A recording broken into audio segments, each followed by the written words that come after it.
Hello, स्वागत है आपका आपके अपने चैनल एग्जाम प्रेप पे। आपको पता तो है कि यहाँ चल रहा है SSGD special online free crash course और इसी कड़ी में यह है 21वां क्लास जिसमें कि हम लाए हैं जीके के मॉक टेस्ट। यदि आपने पहले के वीडियोज नहीं देखे हैं तो आप डिस्क्रिप्शन में जाकर लिंक पे क्लिक करके वो सारे वीडियो देख सकते हैं। तो चलिए स्टार्ट करते हैं इस क्लास को और देते हैं जीके का मॉक टेस्ट आप और हम एक साथ। लीजिए, पहला क्वेश्चन आ गया आपके सामने। क्वेश्चन है, भारत के प्रथम उप प्रधानमंत्री कौन थे? Who was the first Deputy Prime Minister of India? And your options are John Mathai, Maulana Abul Kalam Azad, Sardar Vallabh Bhai Patel या doctor Rajendra Prasad. Comment your answers A, B, C और डी। अपना आंसर कमेंट में बताइए क्या होगा सही उत्तर। पूछा गया है भारत के प्रथम उप प्रधानमंत्री, तो भारत के प्रथम उप प्रधानमंत्री थे सरदार वल्लभ भाई पटेल। ये भारत के प्रथम उप प्रधानमंत्री थे। उप प्रधानमंत्री के साथ साथ ये भारत के गृह मंत्री भी थे, होम मिनिस्टर भी थे। He was the first home minister of India. Okay, चलिए देखते हैं नेक्स्ट क्वेश्चन। अगला प्रश्न ये रहा आपके सामने। अब सोनार उपकरण का उपयोग निम्न में से किसके द्वारा किया जाता है? Who among the following uses sonar device? नाविक, अभियंता, अंतरिक्ष यात्री या फिर चिकित्सक? क्या होगा सही उत्तर? कमेंट करें आंसर ए, बी, सी या डी। तो सोनार का प्रयोग किया जाता है किसके द्वारा? नाविकों के द्वारा। ऑप्शन ए है सही उत्तर। चलिए सोनार का फुल फॉर्म जान लेते हैं। सोनार का फुल फॉर्म है साउंड नेविगेशन एंड रेंजिंग। तो आप समझ ही गए होंगे अब ये किस काम में आता है, कैसे प्रयुक्त होता है ये सोनार उपकरण। तो ये साउंड प्रोपेगेशन के लिए प्रयोग होता है जनरली पानी के भीतर, to navigate and detect objects. किसी ऑब्जेक्ट का पता लगाने के लिए इसका प्रयोग किया जाता है। अगला क्वेश्चन अब आपके सामने ये रहा। निम्न में से किस इंजेक्शन के द्वारा मधुमेह रोग को कम किया जा सकता है? इनमें से कौन से इंजेक्शन के द्वारा मधुमेह रोग को कम किया जा सकता है, अर्थात मधुमेह रोग को कंट्रोल किया जा सकता है? और आपके ऑप्शंस है थायरॉक्सिन, स्ट्रेप्टोमाइसिन, टेट्रासाइक्लिन या इंसुलिन। और इसका जो सही उत्तर है वो है इंसुलिन। क्या है? इंसुलिन। सही उत्तर होगा इंसुलिन। इंसुलिन का इंजेक्शन लगाया जाता है मधुमेह पीड़ित रोगियों को मधुमेह को कंट्रोल करने के लिए। इंसुलिन कैसे हेल्पफुल होता है? तो इंसुलिन का जो मुख्य काम है वो है ब्लड से ग्लूकोज को इंटेक करना। ब्लड में जो ग्लूकोज होते हैं उसको एब्जॉर्ब करना, इंटेक करना इसका मुख्य कार्य है और इस प्रकार से ये हेल्प करता है मधुमेह रोग को कंट्रोल करने में। अगला क्वेश्चन आपके सामने ये रहा। अब कावेरी जल विवाद मुख्यतः किन राज्यों के मध्य है? कावेरी जल विवाद मुख्यतः किन राज्यों के मध्य है? ऑप्शंस आपके सामने है, कमेंट कीजिए आंसर ए, बी, सी या D. Take your time. Kaveri जल विवाद किन राज्यों के मध्य है? वेरी गुड, बताइए क्या होगा सही उत्तर। और इसका जो सही उत्तर होगा वो होगा कौन से राज्य?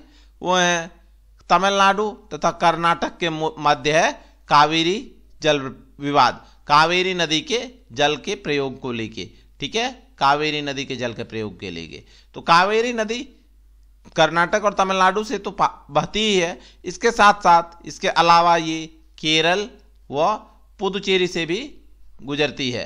तो ये चारों राज्य कावेरी नदी के जल का प्रयोग करते हैं और तमिलनाडु तथा कर्नाटक के बीच इसके प्रयोग के लिए कावेरी नदी के जल के प्रयोग को लेकर विवाद चल रहा है। और ये विवाद आज का नहीं है, बहुत पुराना है, ब्रिटिश समय से ही ये विवाद चल रहे हैं। देखते हैं अगला क्वेश्चन जो कि है अब इस प्रकार से आपके सामने। अर्जुन पुरस्कार कब प्रारंभ किया गया था? अर्जुन पुरस्कार कब प्रारंभ किया गया था? When Arjun Award was initiated, was started? 1951 1951, 1956 1956, 1961 1961 या 1966 1966? Comment your answers A, B, C और डी। आंसर बताइए कमेंट करके क्या होगा सही उत्तर इसका। तो अर्जुन अवार्ड दिया जाता है किस क्षेत्र में? खेल के क्षेत्र में उल्लेखनीय योगदान के लिए, उल्लेखनीय प्रदर्शन के लिए अर्जुन अवार्ड दिया जाता है, जिसमें कि 5 लाख रुपए की राशि दी जाती है, एक अर्जुन की मूर्ति दी जाती है और प्रशस्ति पत्र प्रदान किए जाते हैं। इसकी जो राशि है वो है 5 लाख रुपये और तो ये स्टार्ट कब हुआ था? ये स्टार्ट हुआ था 1961 ईस्वी में। 1961 ईस्वी में कौन से मंत्रालय देता है? युवा व खेल मंत्रालय। मैं यहाँ पे खेल मंत्रालय लिख देता हूँ, खेल मंत्रालय, या पूरा लिख दूँ, युवा व खेल मंत्रालय के द्वारा ये अवार्ड दिए जाते हैं। ओके, देखें अगला क्वेश्चन। चलिए बढ़ते हैं नेक्स्ट क्वेश्चन पे। नेक्स्ट क्वेश्चन है, ब्रिटिश संसद के लिए चुनाव जीतने वाले प्रथम भारतीय कौन थे? ब्रिटिश संसद के लिए चुनाव जीतने वाले प्रथम भारतीय कौन थे? वो कौन से पहले भारतीय थे जो ब्रिटिश संसद में चुने गए थे? सत्येंद्र नाथ बनर्जी, दादा भाई नौरोजी, फिरोज शाह मेहता या देवेंद्र नाथ टैगोर? क्या होगा सही उत्तर? ए, बी, सी या डी? कमेंट कीजिए आप अपने answer. Who was the first Indian to be elected in British Parliament? And the correct answer is दादा भाई नौरोजी।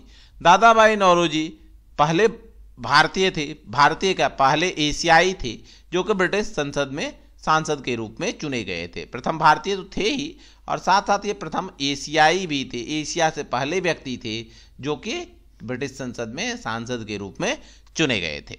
नेक्स्ट क्वेश्चन आपके सामने ये रहा, बहुत ही सिंपल क्वेश्चन, लेकिन काफी बार रिपीट होता है ये प्रश्न विभिन्न एग्जाम्स में।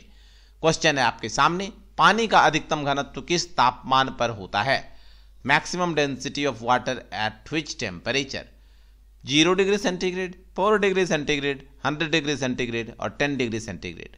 0 डिग्री पे, 4 डिग्री पे, 100 डिग्री पे या 10 डिग्री पे? क्या होगा सही उत्तर?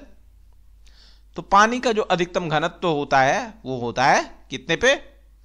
वो होता है 4 डिग्री सेंटीग्रेड पे मैक्सिमम डेंसिटी होती है पानी की। जब इसे ठंडा किया जाता है या गर्म किया जाता है तो ये एक्सपैंड करती है।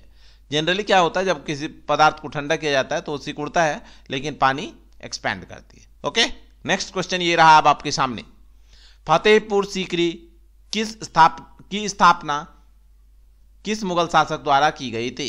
फतेहपुर सीकरी की स्थापना किस मुगल शासक के द्वारा की गई थी? बाबर, शाहजहां, जहांगीर या फिर अकबर?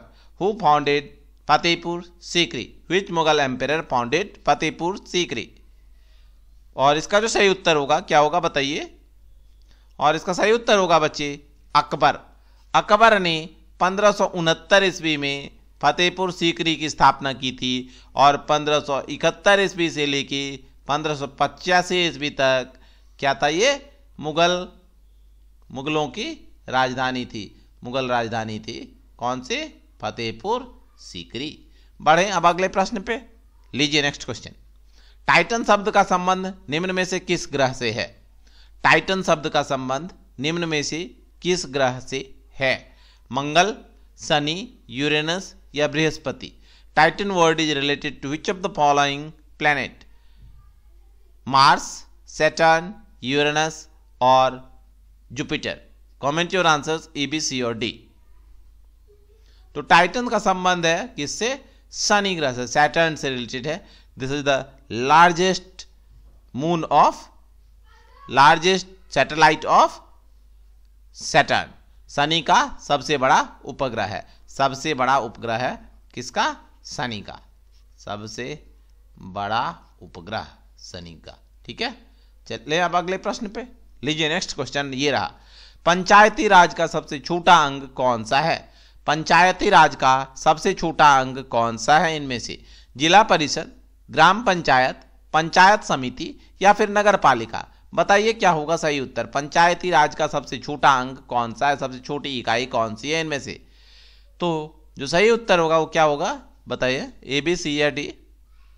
तो जो सबसे छोटी इकाई है वो है ग्राम पंचायत। ग्राम पंचायत ग्राम लेवल की इकाई है जो कि पंचायती राज की सबसे छोटी इकाई है। इससे ऊपर होती है पंचायत समिति, ये हो गया 1 नंबर सबसे छोटी। इसके ऊपर पंचायत समिति जो कि ब्लॉक लेवल की इकाई है, इसे ब्लॉक समिति या मंडल परिषद भी कहते हैं। और सबसे ऊपर होती है जिला परिषद जो कि जिला लेवल की इकाई होती है। ओके, तो हमारा उत्तर हो गया ऑप्शन बी, सबसे छोटी इकाई। सबसे बड़ी इकाई जिला परिषद। अगला प्रश्न आपके सामने अब इस प्रकार से है, सागरीय जल में विद्यमान साधारण नमक का प्रतिशत लगभग कितना होता है? सागरीय जल में, सी वाटर में साधारण नमक अर्थात NaCl का प्रतिशत कितना होता है? 3%, 10%, 8% या 12%? कमेंट करें आंसर ए, बी, सी और D. What is the percentage of common salt in sea water? 3%, 10%, 8% और 12%। Comment your answers A, B, C और डी। तो सागरीय जल में जो लवण की मात्रा होती है, लवणों की मात्रा, सॉल्ट्स की, वो कितनी होती है? वो होती है 3.5%। लेकिन ये सारा का सारा NaCl नहीं होता है, साधारण नमक नहीं होता है। इसमें से 2.8%, यानी कि टोटल में इसका 2.8% ही क्या होता है, इस लवण का नहीं, टोटल का 2.8% साधारण नमक अर्थात NaCl होता है। तो 2.8% किसके सबसे नजदीक हुआ? 3% की। तो हमारा उत्तर हो गया ऑप्शन ए। देखें अगला क्वेश्चन। नेक्स्ट क्वेश्चन है ये, निम्नलिखित में से किस नदी का सबसे बड़ा जल ग्रहण क्षेत्र है?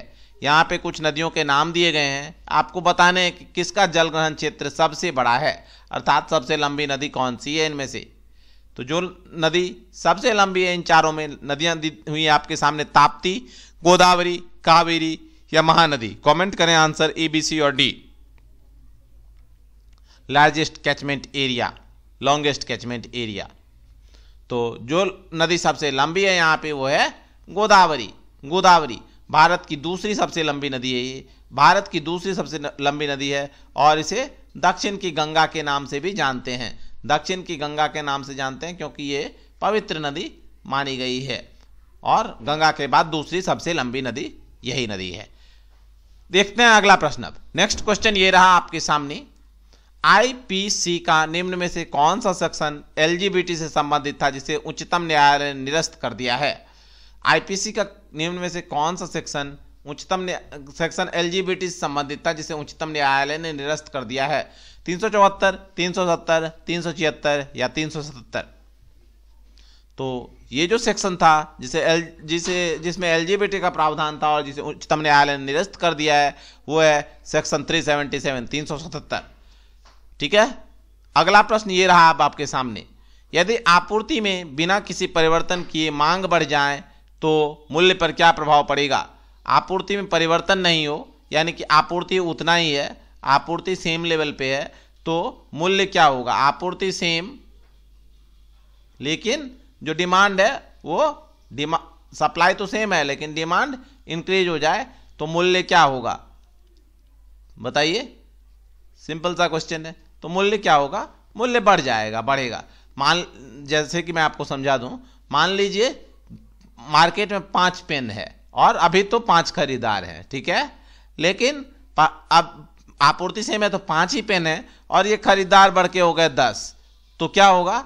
जो मूल्य होगा उसका इस 5 पेन का वो बढ़ जाएगा। पहले यदि ये 1 रुपये था तो ये बढ़ के 1 से ज़्यादा हो जाएगा क्योंकि खरीदार ज़्यादा हो गए, डिमांड ज़्यादा हो गई है।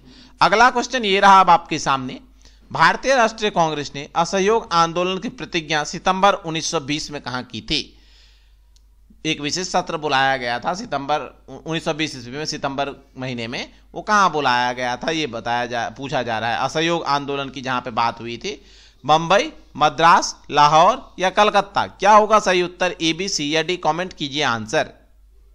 तो इसका जो सही उत्तर है वो है ऑप्शन डी, कलकत्ता। कलकत्ता में बुलाया गया था विशेष अधिवेशन, विशेष सत्र, जिसकी अध्यक्षता की थी किसने? लाला लाजपत राय ने। लाला लाजपत राय ने इस अधिवेशन की अध्यक्षता की थी और इसी में प्रतिज्ञा ली गई थी किसकी? असहयोग आंदोलन की। यद्यपि इसे समर्थन दिया गया फिर जो जनरल सेशन थे जो कि नागपुर में हुए थे दिसंबर 1920 में, दोबारा वहां पे इस प्रतिज्ञा को दोहराई गई थी। अगला क्वेश्चन आपके सामने अब ये रहा, शरीर से पसीना सबसे अधिक कब निकलता है? कब निकलता है? तापमान और वायु के विषय में बात की गई है यहाँ पे। ऑप्शन पढ़ें और ध्यान से आंसर दें। शरीर से पसीना सबसे अधिक कब निकलता है? कमेंट कीजिए आंसर ए, बी, सी और डी।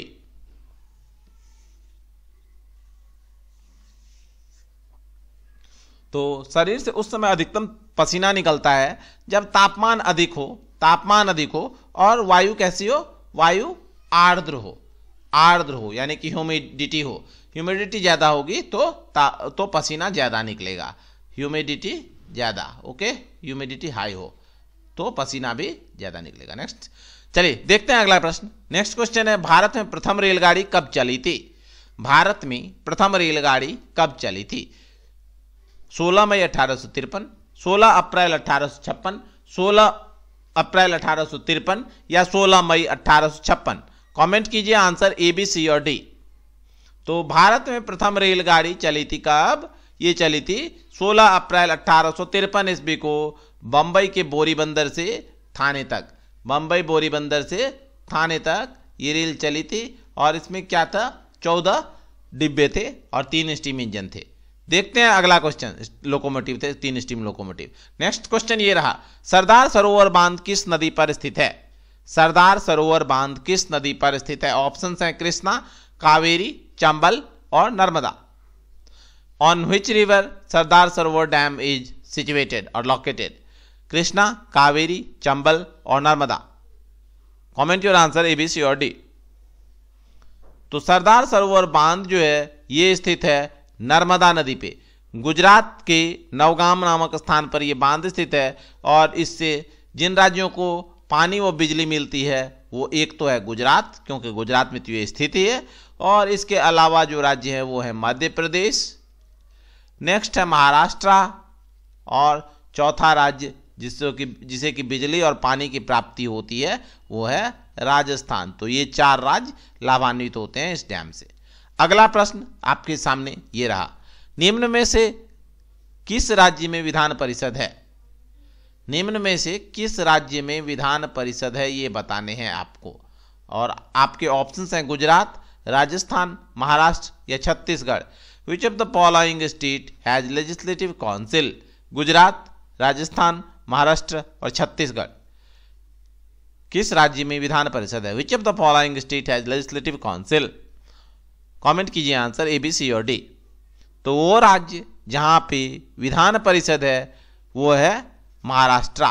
भारत में कुल 7 राज्य हैं जहां पे विधान परिषद है। एक तो हो गया महाराष्ट्र। महाराष्ट्र के अलावा जो राज्य हैं वो मैं बता देता हूं आपको, आंध्र प्रदेश, बिहार, जम्मू और Kashmir, Jammu Kashmir, Karnataka,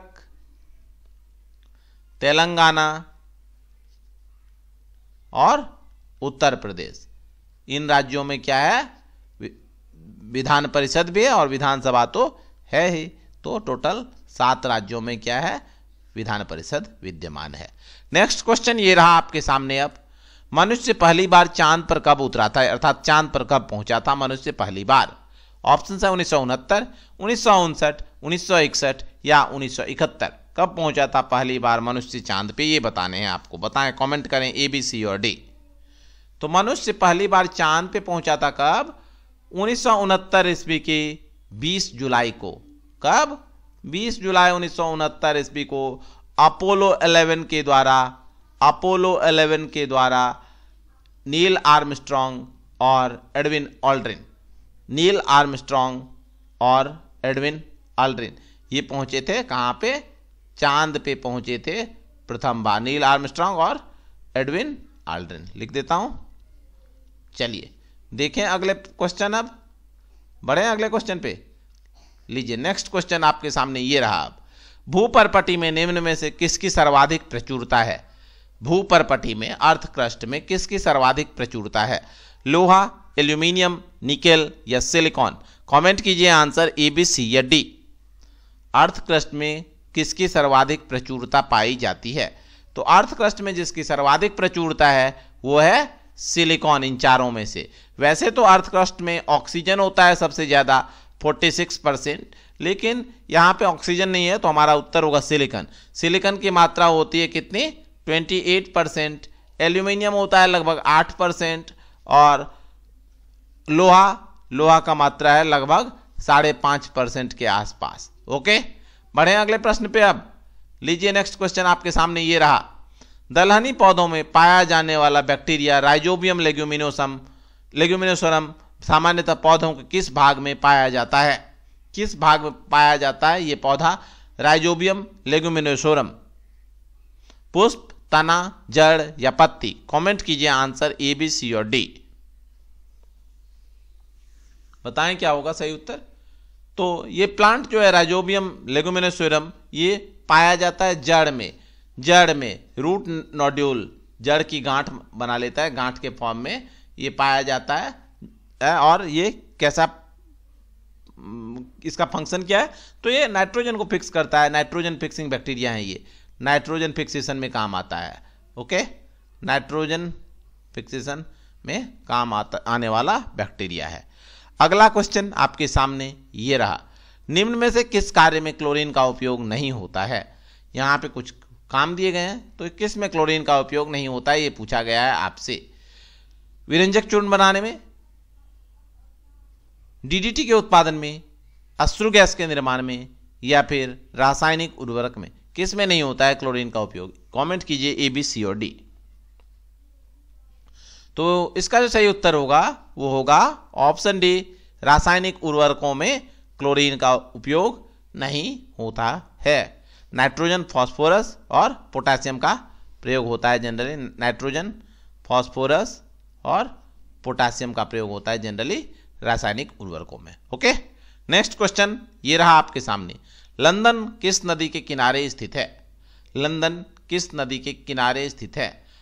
on London is situated on the bank of which river, Seine, Thames, Tigris और स्प्री। ये स्प्री लिखा गया है, टाइपिंग मिस्टेक है, स्प्री।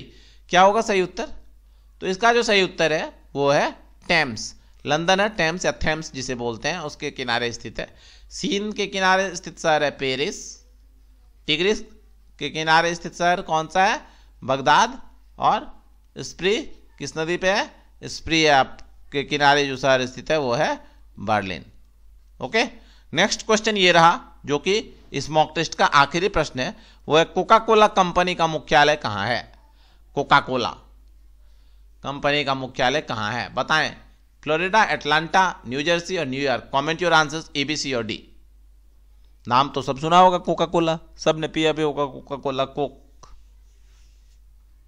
बताएं मुख्यालय कहाँ है, हेडक्वार्टर कहाँ है। तो इसका हेडक्वार्टर स्थित है अटलांटा, जो कि स्थित है कहाँ पे, जॉर्जिया में। और जॉर्जिया कहाँ है, जॉर्जिया है यूएसए में, संयुक्त राज्य अमेरिका में। ये थे आज के मॉक टेस्ट। आपको कितने मार्क्स आए कमेंट में जरूर बताएं। और यदि आप लोग चाहते हैं कि हम लोग इसी प्रकार से मॉक टेस्ट कंटिन्यू रखें, क्या आप चाहते हैं ऐसा, या आप चाहते हैं कि मॉक टेस्ट को बंद कर दिया जाए, कमेंट करें।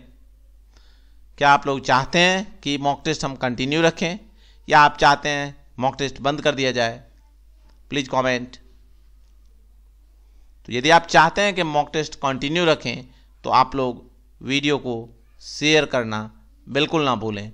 आपके जितने भी फ्रेंड्स हैं आप और आपके जितने भी ग्रुप हैं वहाँ पे वीडियो को ज़रूर से शेयर करें, तभी हम लोग मॉक टेस्ट कंटिन्यू रख पाएंगे।